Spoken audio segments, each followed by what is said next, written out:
Hello everyone, कैसे हैं आप सभी। आई होप बढ़िया होंगे। आप सबका स्वागत हमारे यूट्यूब चैनल पर। तो चलिए आज की इस वीडियो को एक नए जज्बे के साथ स्टार्ट करते हैं। चलिए फिर स्टडी को स्टार्ट करते हैं। चलिए फिर मैं आप लोगों को टाइम दिखाता हूँ। देखिए अभी 3:41 हुए हैं।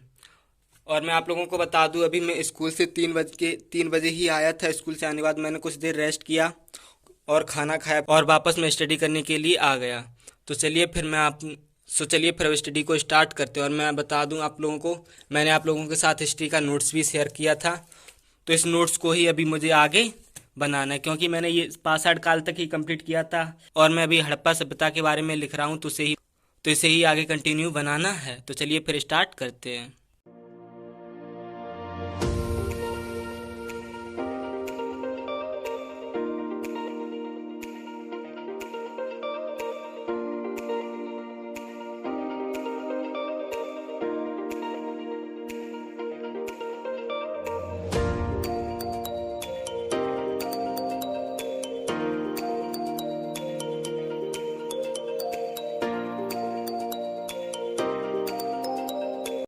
यार नोट्स बनाते बनाते लाइट चली गई, तो फिर फाइनली यार अभी मैं छत पर आ चुका हूँ। तो आप लोग को देख सकते हैं। और मैं आप लोगों को बता दूं, मैंने देखिए छत पर तिरंगा लगाया है। और मैंने आप लोगों के साथ वीडियो भी शेयर की थी, जिसमें मैंने दिखाया था कि मेरे पूरे गांव में सभी लोगों ने हर घर तिरंगा लगाया था। देखिए मैं आप लोगों को दिखाता हूँ, आप इस वीडियो में देख सकते हैं। जिधर भी देखिए सबकी छत पर एक एक तिरंगा दिख जाएगा आपको। हालांकि वीडियो जूम करने पर क्लियर नहीं आ रहा, लेकिन फिर भी आप लोग देख सकते हैं कि सभी की छतों पर एक एक तिरंगा लगा हुआ है। जबकि आज 17 तारीख है, तब भी देखिए 15 अगस्त निकल चुकी है। कुछ लोगों ने खोल के रख दिए हैं अपने, और कुछ लोगों की छतों पर अभी तक लगे हुए हैं। और यार आप लोग देख सकते हैं कि बिल्कुल भी हवा नहीं चल रही है। पेड़ों के देखो पत्ती भी तक नहीं हिल रही, काफ़ी गर्मी है यहाँ।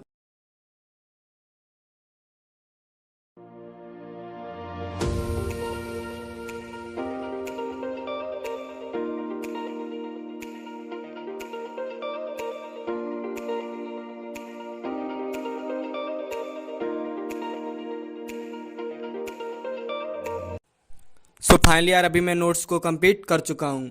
और मैंने इस नोट्स में हड़प्पा कालीन को पूरा लिखा है, जिसमें मैंने उत्पत्ति, इसका पतन, सामाजिक, आर्थिक, व्यापारिक, ये सभी इसमें लिखा है।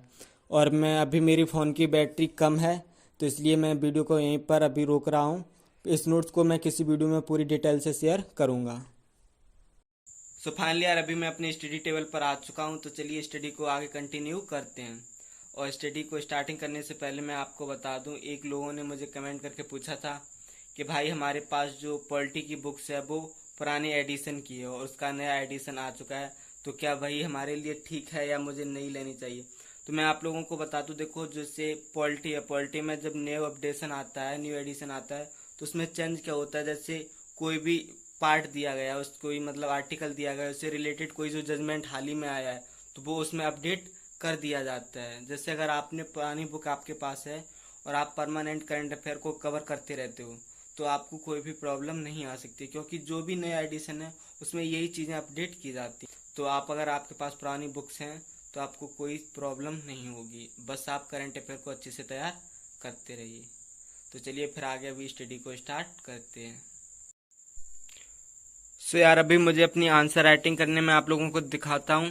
ये क्वेश्चन मैंने लिखा है, और ये क्वेश्चन मैंने आप लोगों को पहले बताया था, मैंने टेस्ट सीरीज सर से ली थी। तो उसमें मुझे 5-6 क्वेश्चन मिलते, जो एक सप्ताह का टाइम मिलता, मतलब पर डे क्वेश्चन लिख सकते हो। लास्ट सैटरडे वाले दिन हमें कॉपी को सेंड करना होता है, जिसमें 6-7 क्वेश्चन आते हैं, उन्हें सभी को एक साथ सेंड करना होता है। तो ये क्वेश्चन है, मैं आप लोगों को दिखाता हूँ। जैसे विधि का शासन, न्याय और समानता जैसे आदर्शों को आत्मसात करता है, यह भारत के संविधान में कैसे परिलक्षित होता है, स्पष्ट कीजिए। 250 वर्ड में 15 मार्क का है। तो चलिए फिलहाल इसे अभी क्वेश्चन को लिखते हैं और इससे कंप्लीट करते हैं।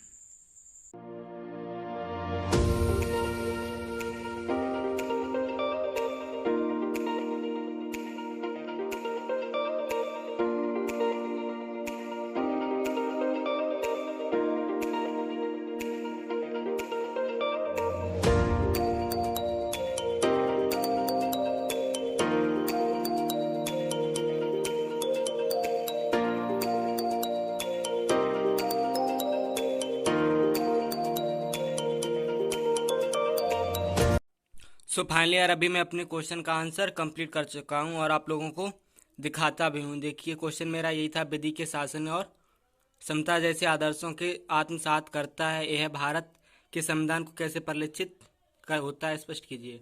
इसमें मैंने पहले देखिए भूमिका लिखी है, जिसमें मैंने लिखा है ब्रिटिश न्यायवादी एबी डायसी का मानना है कि विधि के समझ समता का विचार विधि के शासन के सिद्धांत का मूल तत्व है। यहाँ से लेकर के फिर मैंने विधि के समझ जो आर्टिकल 14 के बारे में दिया गया वो लिखा है, और इससे आगे इधर देखिए जो किस विधि के शासन के अंतर्गत आता है वो भी लिखा है। लास्ट में मैंने देखिए जो केस दिए गए, जो इससे रिलेटेड जो न्यायालय द्वारा निर्णय दिए गए वो भी मैंने लिखा है। जैसे इसमें लिखा था, भारत में केशवानंद भारती के केस के 1973 में सर्वोच्च न्यायालय ने कहा कि विधि का शासन संविधान की मूलभूत संरचना है। यहाँ लिखा है। फिर नीचे मैंने एक और केस लिखा था वर्ष 1881 में एसपी गुप्ता बनाम भारत संघ मामले में, इसका भी निर्णय लिखा। एंड में आकर यहाँ के मैंने और एंड में यहाँ पर मैंने निष्कर्ष लिखा है।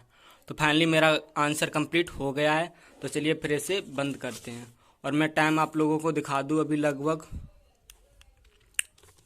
आप टाइम देख सकते हैं, अभी 9:52 हो रही हैं, मतलब 10 बजने वाले हैं। लगभग मुझे इस क्वेश्चन को लिखते लिखते 30-40 मिनट लग चुके हैं। तो चलिए फिर इसे यहीं बंद करते हैं और अब आगे स्टडी करते हैं। सो चलिए फिर अब आगे मैं स्टडी करते हैं, और अभी मुझे अपनी नोट्स का रिवीजन करना है हिस्ट्री के। मैंने आप लोगों को बताया भी था कि मैं एक साथ में पहले तो मैं हिस्ट्री को ही पढ़ रहा था, लेकिन जब से मैंने टेस्ट सीरीज ज्वाइन कर रखी है तो उसमें टेस्ट में मुझे पॉलिटी के क्वेश्चन मिलते हैं, तो मैं साथ में पॉलिटी भी पढ़ता हूँ और अपनी हिस्ट्री भी साथ में पढ़ते जाता हूँ। तो चलिए फिर अभी मुझे अपनी नोट्स का ही रिवीजन करना है, तो फिर इसका रिवीजन करते हैं।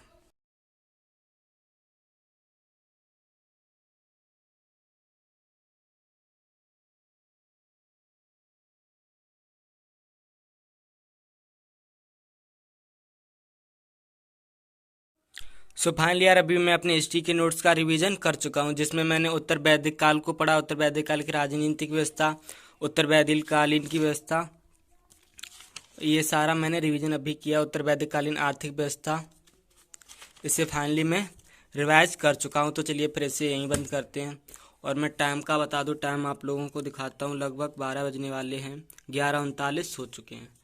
तो फाइनली यार अभी मुझे नींद नहीं आ रही है, तो फिर मैं आगे स्टडी को कंटिन्यू करता हूँ। और फिलहाल मुझे अभी जो मैं हिस्ट्री के प्रैक्टिस सेट को सॉल्व करता हूँ तो मुझे उसके कुछ क्वेश्चन की प्रैक्टिस करनी है। तो फिलहाल मैं उसी को प्रैक्टिस करता हूँ।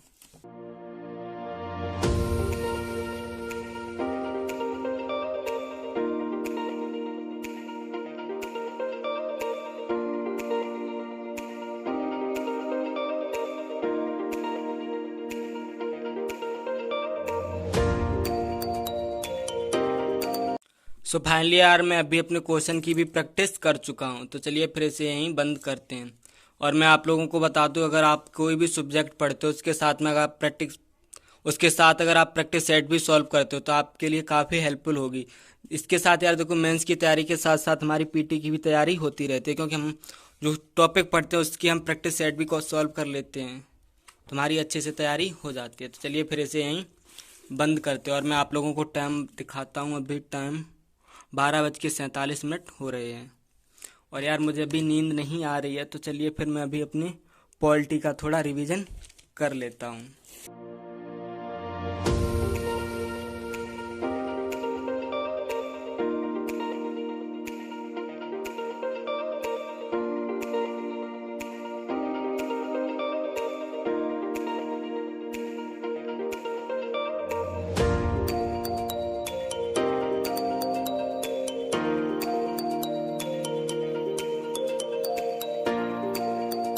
सो फाइनली यार अभी मैं अपने पॉलिटी के बुक्स की रीडिंग कर चुका हूँ और मुझे पढ़ते पढ़ते काफ़ी टाइम हो चुका है। फिलहाल मुझे नींद नहीं आ रही, लेकिन फिर भी देखते हैं टाइम कितना हुआ।